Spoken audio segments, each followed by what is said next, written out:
Na apresentação de hoje eu quero te mostrar uma sentença judicial da revisão da vida toda após a decisão do Supremo Tribunal Federal.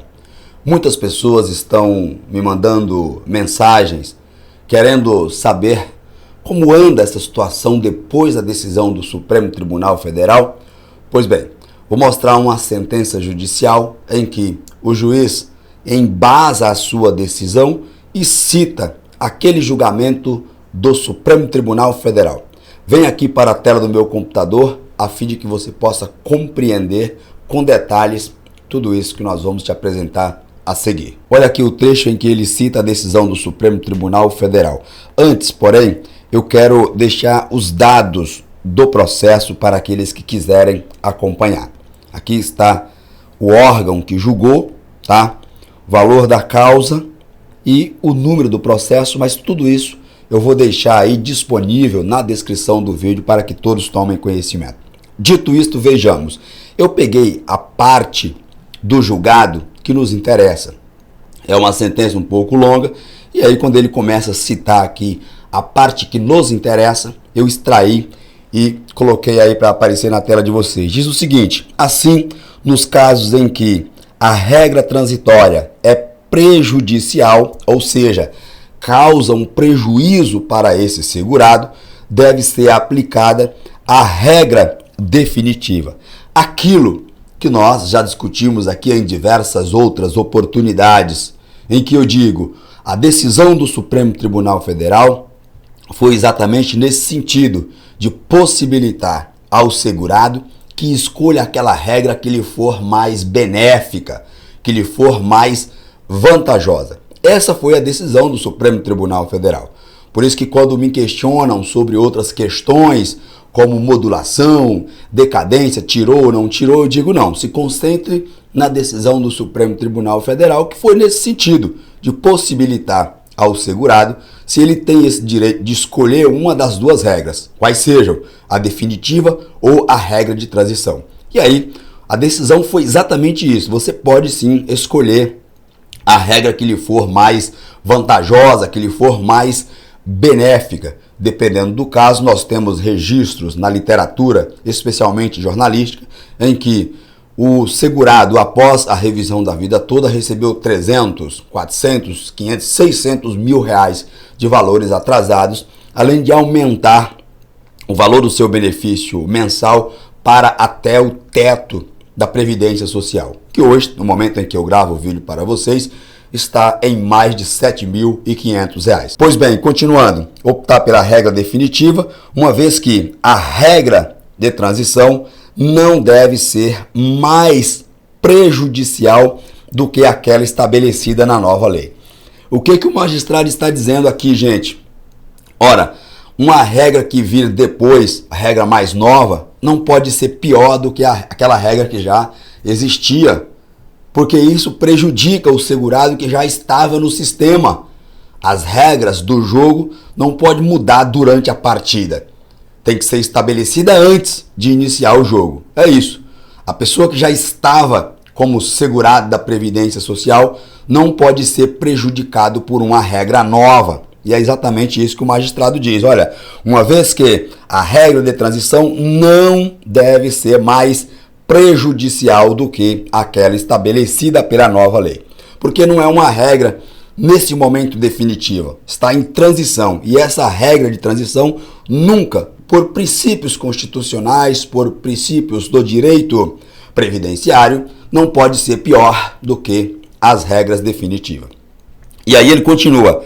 O STJ, o Superior Tribunal de Justiça, já havia julgado o tema 999, estabelecendo a tese de que aplica-se a regra definitiva do artigo 29, incisos 1 e 2 da Lei 8.213 de 91, na apuração do salário de benefício, quando mais favorável do que a regra de transição contida no artigo 3º da Lei número 9.876 de 99, aos segurados que ingressaram no regime geral de previdência social, leia-se INSS, até o dia anterior à publicação da Lei 9876. E mais adiante ele diz, agora sim, a decisão do Supremo Tribunal Federal citada aqui por esse magistrado, os dados do processo na descrição do vídeo.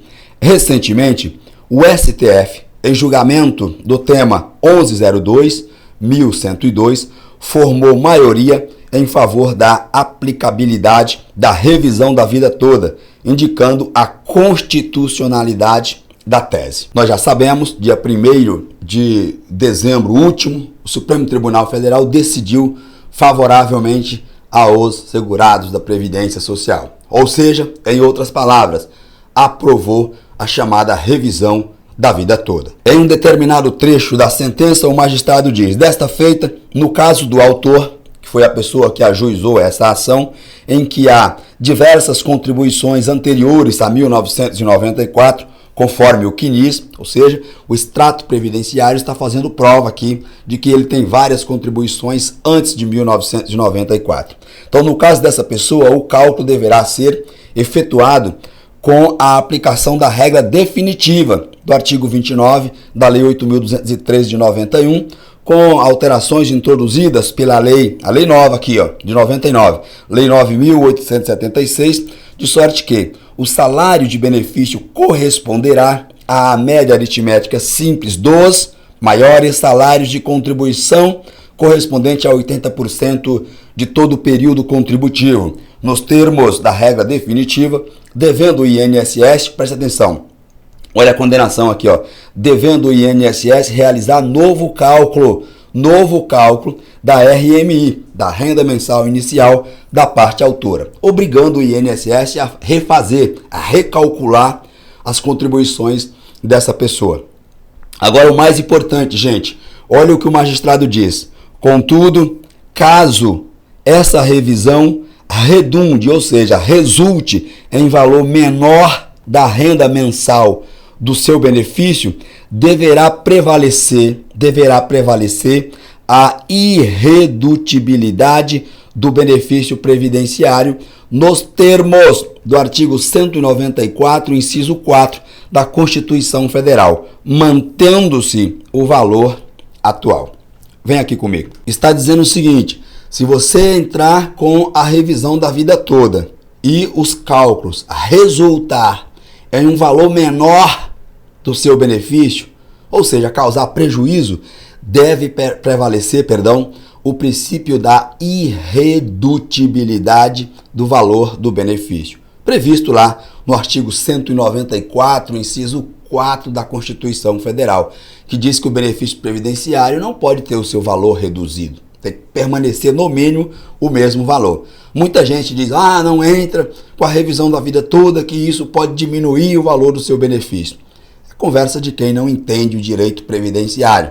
Está aqui uma prova. Os dados do processo, para quem quiser conferir e confirmar, estão aí na descrição do vídeo. E aqui, para encerrarmos essa parte aqui, ó, verifico ainda, dizendo o magistrado, estarem presentes os requisitos para a concessão da tutela de urgência. Ainda concedeu a tutela de urgência, já que a probabilidade do direito foi demonstrada na fundamentação acima e o risco de dano advém da natureza alimentícia do benefício previdenciário, cuja revisão se busca na presente lide, no presente processo, cabível, pois, a concessão da tutela de urgência. Significa que ele concedeu a tutela de urgência. E aqui, já nos rumando para o encerramento, o valor da RMI, que é a renda mensal inicial após a revisão, deve ser definido pelo próprio INSS. Então ele está mandando aqui o INSS fazer os cálculos e verificar lá qual será o valor do novo benefício dessa pessoa após